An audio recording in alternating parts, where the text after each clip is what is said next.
I know the number one thing that is hindering your facial aesthetics is consistency to the systems that we already know that we should be doing. Look, if you have delved into the areas of mewing, of orthotropics, orthotics, whatever you want to call it, then you fundamentally know the axiom in which most of the systems are predicated on, which is expansion of the mid to back palate, is good tongue posture, and expanding the maxilla through this constant force. Now, there are tools that can help you in that consistency.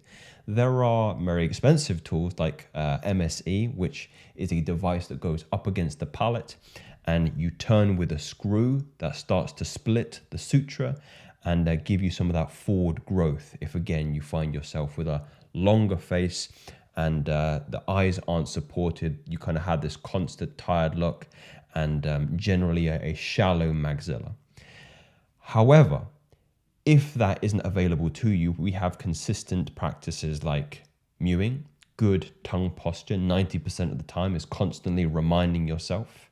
We have things like a hard mewing, we have things like chewing, we have things like chisel, we have things like mastic gum, we have things like thumb pulling. But in my estimation, the number one drawback with these things is consistent faith to these particular tools. So I want to discuss some ways that we can keep this consistent and keep prompting ourselves throughout the day to give ourselves that reminder that we should be keeping with these kind of practices, especially after the 20 years, right? Because look, your skull is fused now. The bones are harder. They're less malleable than they were when you're in your 20s. We know this. You know this. Not saying that changes cannot be made.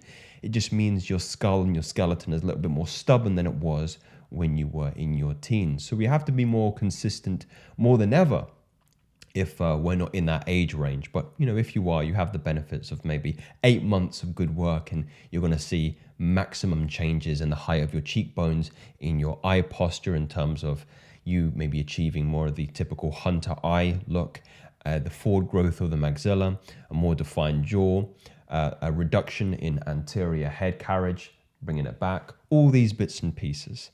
So I'm bringing this model up. A friend actually gave this to me. They've got me some canine grills, which is quite interesting. But I'm going to use this as the kind of model here. Now, for me, it's about making the behavior easy. Okay, so first thing is let's talk about chewing. Chewing is one of the ones that I believe, or you should know, your diet is very, very soft. Most modern Western diets are very, very soft. Everything's cooked, everything's denatured, everything is rarely raw. Now, one of the ways that you can change this immediately is changing up your diet. I typically believe a raw diet is more beneficial for you anyway, because it isn't denatured, because you're not destroying some of the nutrients that go through cooking, adding fire. So raw vegetables, good. Rarer meats. I'm even having some of my meats, you could say blue, barely cooked in that regard. I eat a lot of raw liver, things like that, and really engaging the massa to muscle when you are eating those kinds of food. If that isn't your preference, if you want something that can be a little bit more consistent other than eating 3 meals a day, 2 meals a day, or however meals a day you're eating, it would be something like a chisel, which is, have some here. These little rubber instruments that you can pop into your mouth and you can start to chew. Just demonstrate for you here. And this is really easy because it's right in front of me, right on my desk. Whenever I'm doing my writing, reading, any kind of work, it's very easy for me to reach less than half a meter in front of me, pop them in, and do 15 minutes of hard chewing on these chisel devices to get some hypertrophy gains in the massa to muscle. You could also use mastic gum, which I've got here. You can kind of see this fine sap, dried sap from trees in Greece. I believe that's where it's from, Chios. And very, very tough, and you can chew on these indefinitely. Or you could just use normal gum. You might want to have greater volume of that gum because it can be quite soft, or sometimes you can even put it in the freezer. However, in lieu of the what would you say, purpose of this particular video is about making this behavior easier instead of harder. I want to keep on going to the freezer or having to buy gum and freeze it. I would rather just have something half a meter away from me that I can grab, put in and chew. I have the same one of these little cartons with mastic gums in my car. So whenever I'm doing long journeys, if I'm going back to see my father in Watford, which is like a 2.5 hour journey, I have that to chew on for 2.5 hours. I even have a couple of extra of these in the car as well. Some people even go as far as to put it in their bathroom if they're having a shower, if they're bathing. They have that to make it very, very easy. Now, the next one I want to talk about is actually in the shower, is thumb pulling as well, which is a process by which you're inserting your thumbs back up against the mid to latter part of the palate, and you are pulling, which essentially emulates the same kind of force MSE does, which is an expansion of the mid palate, meaning you're starting to put some pressure on the sutras and essentially splitting the maxilla. I don't think you'll ever gain enough force to split the maxilla. You're going to need a device in order to do that, which is why MSE is more expensive and typically gives people greater results if inner palate expansion is a benefit or an outcome that you want.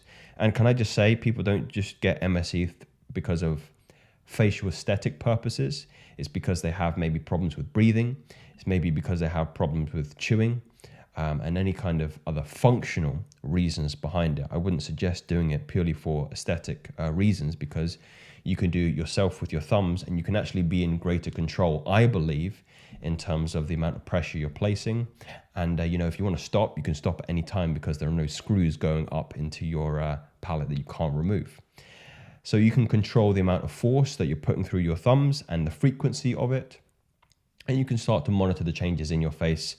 Perhaps if you're pulling more on one side than you are the other, or perhaps you already have an asymmetry. Perhaps maybe one of your eyes is a little bit lower than the other eye, and you can start to push up because you're recognizing that there's a deviation in the palate kind of depth, which is more beneficial in my opinion than MSE and far less expensive as well. And one of the ways that you can make this easier is I always do it in the shower or in the bath. I think, always constantly putting your thumbs into your mouth where you're getting saliva on your thumbs isn't always conducive to maybe hygiene. You can also perhaps have a piece of cloth that you can cover the thumbs and put into the mouth, so it stops you from, again, getting saliva on your thumbs and being unhygienic. I have a piece of cloth actually next to me on my bedstand, which again, I'll do a little bit of thumb pulling before bed, which just again makes the habit a lot more easier in terms of integrating the consistency into your daily routine. I think this is a good point for me to say that being overtly, obsessed with your appearance is quite neurotic and quite feminine, actually. And I wouldn't advocate anybody make drastic changes in their daily routine in order to make these exercises easy. They should just be part and parcel of your daily habit. You'll notice the changes that I'm suggesting so far don't require you to do anything out of your way. You're taking a bath, right?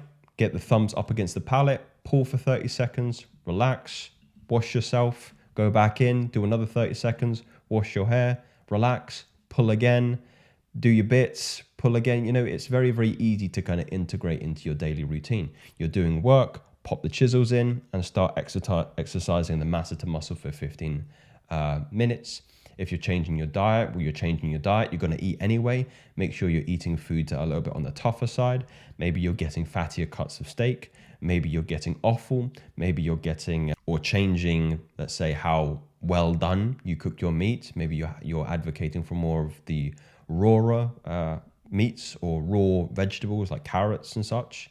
All these things are going to have a great impact on your ability to start gaining greater hypertrophy in the muscles in the masseter, and also the hypertrophy in the skeleton in the maxilla, and again greater kind of development in perhaps the cheekbones as well over time. Can I just say I'm starting to integrate these with a little bit more consistency, because that's been the number one barrier for me. Now, I'm not going to pretend I'm perfect. I'm definitely not. I think in my particular aesthetics, I have a lack of mid-face development. The eyes are perhaps a little bit lower hanging than I would like them to be. So and my palate is not wide at all. So I sense there's an opportunity for me to kind of show what consistent faith to these fundamentals or a long period of time can do to the face. And because I make videos every single day, you'll perhaps be able to track how that goes. So maybe in a year's time, maybe in 2 years' time, you'll see greater development in the cheekbones, in the maxilla, in the kind of the molars, and what would you say, the incisor teeth coming a little bit flatter and forward. Perhaps more height on the eyes as well, coming up under the brow, the classic hunter eyes. But for me, it has always been a problem with making things consistent. We know what to do. We know to mew. We know to... on that topic, we didn't talk about that, is sometimes I'll put reminders on my background of my phone to have the tongue against the palate. There's a good app, I believe, by Mike Mew, just called Mew. Apologies if I'm butchering that. Or it might be Mewing World. I can't remember the particular provider. That will send you notifications routinely throughout the day randomly to make sure the tongue is pressed up against the palate, because that's probably the major one. And because we're always attached to these devices, you know, you can maybe even have it if you have an Apple Watch or a smartwatch, daily reminders to keep yourself pressing the tongue against the palate. Maybe change the background picture on your phone with some of the things that you should be remembering. Mine currently is breathe, be present, refocus, and execute as well. And it's just a good reminder when you are picking up your device, breathe. And I'm associating that with good tongue posture as well, which is very interconnected actually with your ability to breathe, and making sure that we're just being consistent with the things that we know have given people results before, okay? It's the number one barrier, in my personal opinion, in my experience, and I believe all of your experiences as well, is why individuals aren't getting the results they would like to see in terms of additional facial growth. I would be really, really in debt to those individuals that could share some of their personal tools, tips, and tricks to making these more consistent, like having the availability of these tools right in front of you, like reminders on the phone, like habit stacking with other things that you're doing in your day. I even, when I'm doing my daily breath work, I make sure that I'm pushing the tongue up against the palate. I'm breathing nice and evenly. I do a 2-mode breath work, which is 8-second hold, 8-second inhale, 8-second hold, 8-second exhale. And between the holds, I'm doing the Jala Handa, butchering this, mudra, which is basically a throat lock, whereby you pull your tongue up against the palate and into the windpipe as well, into the throat, into the back of the throat. Kind of looks like this. So I'll just show you from a profile view. So you're breathing in.